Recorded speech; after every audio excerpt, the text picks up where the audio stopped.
Hello అందరికీ నమస్తే. అందరు ఎలా ఉన్నారు? నేనైతే చాలా బాగున్నాను. ఆల్రెడీ చెప్పాను కదా షార్ట్ వీడియోలో, మెరవని మేము ఇలా ధూమ్ధామని చేసేస్తామని. నెక్స్ట్ మా డ్యాన్స్ వీడియో కూడా వస్తుంది, చూసేయండి. చూసేలోపు ఇంకా ఎవరైనా మన ఛానల్ని సబ్స్క్రైబ్ చేసుకోకపోతే సబ్స్క్రైబ్ చేసేసుకోండి. అండ్ వీడియో నచ్చినట్టయితే లైక్ కూడా చేయండి.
ఎంత ఎంజాయ్ చేశానంటే అసలు ఒక లెవెల్ పీక్స్ రేంజ్లో అయితే ఎంజాయ్ చేశాను.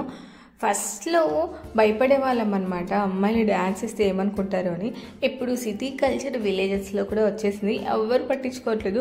ఇంకా వేయకపోతే వెళ్ళి డ్యాన్స్ వేయండి అని అయితే చెప్తున్నారు. సో అమ్మాయిని ఇలా ఫంక్షన్స్లో కాకపోతే ఇంకెప్పుడు ఎంజాయ్ చేయనిస్తారు చెప్పండి? మీ ఇంట్లో కూడా ఇలా ఫంక్షన్స్ జరిగినప్పుడు అమ్మాయిని అస్సలు రెస్ట్రిక్ట్ చేయకండి. ఎందుకంటే వాళ్ళు బయట కూడా ఇలా ఎంజాయ్ చేయలేరు కదా. ఫ్యామిలీ మెంబర్స్తో ఉండే ఎంజాయ్మెంట్ ఎక్కడా దొరకదు, నిజం చెప్తున్నాను. ఎందుకంటే నేను అది ఫీల్ అవుతున్నాను కాబట్టి నాకు తెలుసు. ఫ్రెండ్స్ అంతా అప్పుడప్పుడు కలుస్తుంటాం, కానీ రిలేటివ్స్ ఇలా అకేషన్స్లోనే కలుస్తారు కాబట్టి ఆ మూమెంట్ని మనం అస్సలు మిస్ అవ్వకూడదు అండ్ ఫుల్గా ఎంజాయ్ చేయాలి. లాస్ట్లో మా టోటల్ గ్యాంగ్ పిక్ అయితే పెట్టాను. నాకైతే చాలా చాలా బాగా నచ్చింది ఆ పిక్.